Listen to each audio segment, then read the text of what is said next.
नमस्कार दोस्तों, स्वागत है आप सभी का एक बार फिर से हमारे चैनल आध्यात्मिक ज्ञान पर।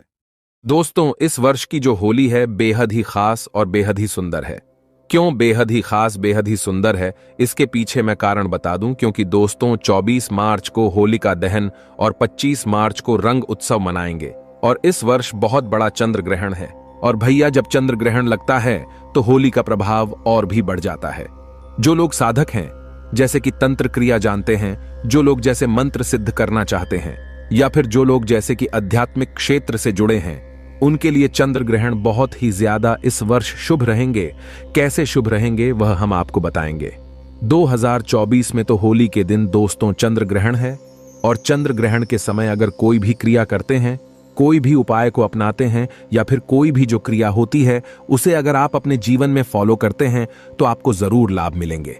चाहे धन आकर्षित करने के लिए, चाहे कोई भी दौलत शोहरत पाने के लिए, यह होली बहुत ही खास होने वाली है। दोस्तों, हिंदू पंचांग के अनुसार फाल्गुन पूर्णिमा को होलिका दहन और इसके अगले दिन होली मनाई जाती है। इस साल फाल्गुन पूर्णिमा तिथि 24 मार्च को सुबह 9:54 से शुरू होगी। वहीं इस तिथि का समापन अगले दिन यानी 25 मार्च को दोपहर 12:29 पर होगा। होलिका दहन कब होगा? 24 मार्च को होलिका दहन है। इस दिन होलिका दहन के लिए शुभ मुहूर्त देर रात 11:13 से लेकर 12:27 तक है। ऐसे में होलिका दहन के लिए आपको कुल 1 घंटा 14 मिनट का समय मिलेगा। कब है होली और रंग कब खेला जाएगा? रंग वाली होली कब खेली जाएगी? देखिए, होलिका के अगले दिन होली मनाई जाती है, इसलिए इस साल 25 मार्च को होली है। इस दिन देश भर में धूमधाम से रंगों वाली होली मनाई जाएगी, लेकिन याद रहे इस दिन ग्रहण भी पड़ रहा है। दोस्तों, होली पर ग्रहण का साया। हिंदू पंचांग के अनुसार होली का त्योहार हर वर्ष फाल्गुन मास की पूर्णिमा तिथि की रात में आरंभ होता है। इस दौरान होलिका दहन किया जाता है और उसके अगले दिन रंगों से होली खेली जाती है। इस वर्ष 24 मार्च को होलिका दहन किया जाएगा और 25 मार्च को होली खेली जाएगी। होली के ही दिन यानी 25 मार्च को साल का पहला चंद्र ग्रहण लग रहा है, जो भारतीय समय अनुसार सुबह 10:23 से शुरू होगा और दोपहर 3:02 पर समाप्त होगा। हालांकि उपछाया होने की वजह से यह ग्रहण भारत में दिखाई नहीं देगा, जिसके कारण यहां सूतक काल मान्य नहीं होगा। अब जब सूतक काल मान्य नहीं होगा तो दिल खोलकर होली मनाएं। आप कोई भी कार्य कर सकते हैं। भारत में इस चंद्र ग्रहण का कोई भी फर्क नहीं पड़ेगा। होली जमकर मनाएं। जय श्री राम भगवान का नाम लेकर होली खेले। आपके ऊपर कभी ग्रहण नहीं लगेगा। राम के नाम से ही ग्रहण शुभ परिणाम देने लगता है, शुभ फल देने लगता है। होली पर आपका बाल बांका भी नहीं होगा। एक बात नोट कर लीजिए, दूर दूर तक इस चंद्र ग्रहण का भारत पर कोई असर नहीं होगा। यह ग्रहण बाहर विदेशों में लग रहा है, वो भी रात के समय, क्योंकि बाहर विदेशों में उस समय रात होगी, इसीलिए भारत में इसका कोई भी असर नहीं है। जब सूतक काल नहीं लग रहा है तो जमकर खेलें होली। दोस्तों, इस समय जो डर गया वह मर गया। होली का रंग इस समय आपके ऊपर जरूर होना चाहिए। होली में पूरा शरीर आपका जगमगा उठे, ऐसी होली खेलना चाहिए। दोस्तों, होली की अग्नि में ये 3 चीज भूल कर भी कभी मत डालना। इससे उल्टा आप पर गरीबी आ सकती है, घर में कंगाली आ सकती है। होली के दिन ऐसी पूजा कभी ना करें। दोस्तों, हिंदू धर्म के अनुसार होली 24 और 25 मार्च को मनाई जाएगी। सनातन परंपरा में होली का त्योहार बुराई पर अच्छाई की जीत का प्रतीक माना गया है। होली का महापर्व खुशियों और रंगों से भी जुड़ा होता है। होली की रात को दैव्य शक्तियों की रात माना जाता है। इस दिन आसुरी शक्तियों का नाश होता है और दैव्य शक्तियों का उद्गम होता है। इससे दरिद्रता का नाश करने का, जीवन में चल रही परेशानियों को मिटाने का, दुख तकलीफ सारे कष्टों से छुटकारा पाने का सबसे अच्छा दिन माना जाता है। शास्त्रों में नक्षत्र विद्या में होली की रात को सिद्धि की रात कहा गया है। इस दिन नकारात्मक और सकारात्मक ऊर्जा दोनों ही बहुत सक्रिय रहती है, इसलिए लोग सदियों से इस दिन सिद्धियां हासिल करने के उपाय करते आए हैं। होली की रात में जो साधना की जाती है वह बहुत ही कारगर और फलदायी सिद्ध होती है, जो कि 100% सिद्ध हो ही जाती है। इस दिन आप किसी भी देवता की साधना को सिद्ध कर सकते हैं। आज के इस वीडियो में हम आपको बताएंगे होली पर किए जाने वाले कुछ ऐसे प्रभावशाली उपाय जिनसे आप आने वाले नए हिंदू वर्ष में खुशियां ही खुशियां पाओगे। आप अपना दुख, दर्द तथा कष्टों को मिटा सकते हैं। लेकिन क्या आप जानते हैं, होली पर ये 3 चीजें कभी नहीं चढ़ाना चाहिए। इससे उल्टा आप बर्बाद हो सकते हैं। वीडियो का अंत तक जरूर देखना। दोस्तों, आगे बढ़ने से पहले कमेंट बॉक्स में जरूर लिखें जय माता दी, और हमारे चैनल स्माइल फैमिलीज को सब्सक्राइब करके इस बेल आइकॉन को जरूर दबाएगा। दोस्तों, शास्त्रों के अनुसार माना जाता है कि होलिका दहन पर होली की अग्नि में टूटा हुआ गन्ना नहीं अर्पित करना चाहिए, ना ही खराब गन्ना अर्पित करना चाहिए। इससे उल्टा आप पर होली मैया का श्राप लग सकता है। टूटा हुआ गन्ना पूजा पाठ में इस्तेमाल नहीं किया जाता, इससे होली माता जाते जाते आपको श्राप दे सकती हैं। आपके घर में भयंकर गरीबी का वास हो सकता है। शास्त्रों में माना जाता है कि जब होलिका दहन होता है तब होली की अग्नि में पवित्र चीजों को ही डालना चाहिए, अर्पित करना चाहिए। जब आप अग्नि में गन्ना डालें तो गन्ने के ऊपर हरे भरे पत्ते जरूर होना चाहिए, क्योंकि पूजा पाठ में अधूरी चीजें इस्तेमाल नहीं की जाती।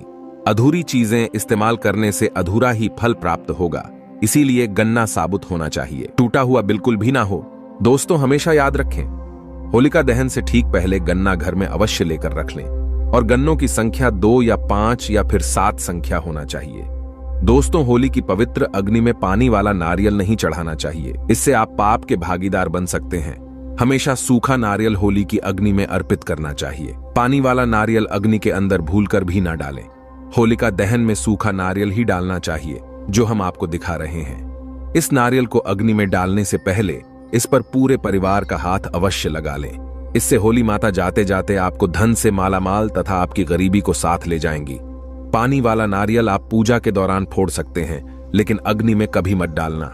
दोस्तों, सूखा नारियल अग्नि में डालने से होली माता आपकी सभी परेशानी को अपने साथ ले जाती हैं और अग्निदेव भी प्रसन्न हो जाती है। माना जाता है कि होली माता को घर का भोग अति प्रिय है। अगर आपने अपने घर में जो भी बनाया है वो होली माता को अवश्य अर्पित करें, लेकिन याद रहे, गुजिया चढ़ाते समय देख लें कि गुजियों की संख्या 3 नहीं होनी चाहिए। या तो 2 चढ़ा लें या फिर 5, 7, 11 और 21 चढ़ा सकते हैं, लेकिन गुजियों की संख्या 3 नहीं होनी चाहिए। ऐसे में 1 की संख्या में गुजिया भी नहीं चढ़ाना चाहिए। होलिका दहन में आप बर्फी का भोग लगा सकते हैं और जल अवश्य अर्पित करें। होलिका दहन में गाय के गोबर से बने उपले या यूं कहें तो बलकुड़ियां अक्षय चढ़ाना चाहिए। दोस्तों, होली की अग्नि में आप हरा चना, गेहूं की बालियां, कोई भी नई फसल अवश्य अर्पित करें। इससे आपके घर में अन्न धन की कमी कभी नहीं होगी। जब आप माता को बालियां अर्पित करें तो देख लें टूटी हुई बालियां ना हो, सूखे हुए पत्ते ना हो, एकदम बालियां हरी भरी होनी चाहिए। होलिका दहन की अग्नि में सूखी बालियां चढ़ाने से पाप लगता है।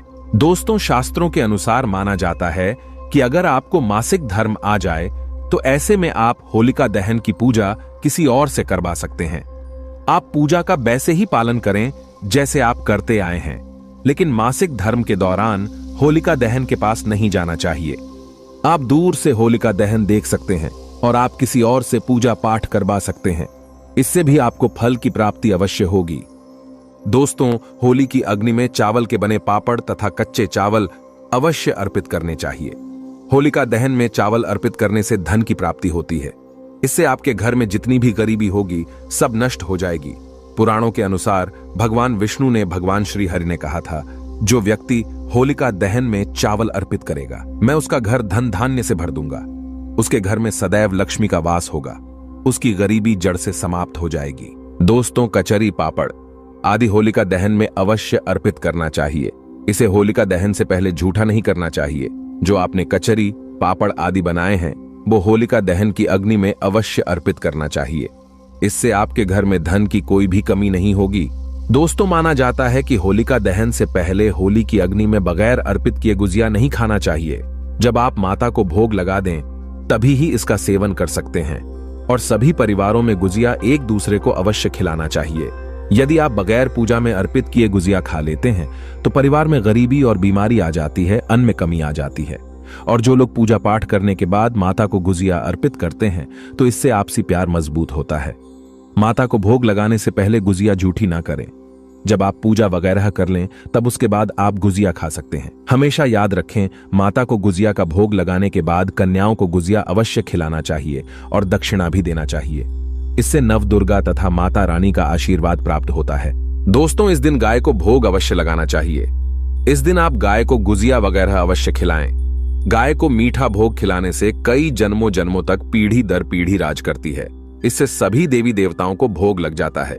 इस दिन आप कुछ करें या ना करें, गाय माता को गुजिया का भोग अवश्य लगा दें। इससे होली मैया का आशीर्वाद सदैव आप पर बना रहेगा। दोस्तों, चाहे कुछ भी हो जाए, होलिका दहन के बाद उसके अगले दिन होली की राख आपको घर में जरूर लेकर आना है और पूरे परिवार के मस्तक पर इसको लगाना है। इस राख को आप काले कपड़े में बांधकर हमेशा घर में संभाल कर रखें और छोटे बच्चों के मस्तक पर इसे तब लगाएं जब उन्हें नजर दोष लग जाए। इससे नजर आपके बच्चे के आसपास भी नहीं भटकेगी। होलिका दहन की राख को आप काले कपड़े में बांधकर दुकान के गल्ले में या फिर लॉकर में रख सकते हैं।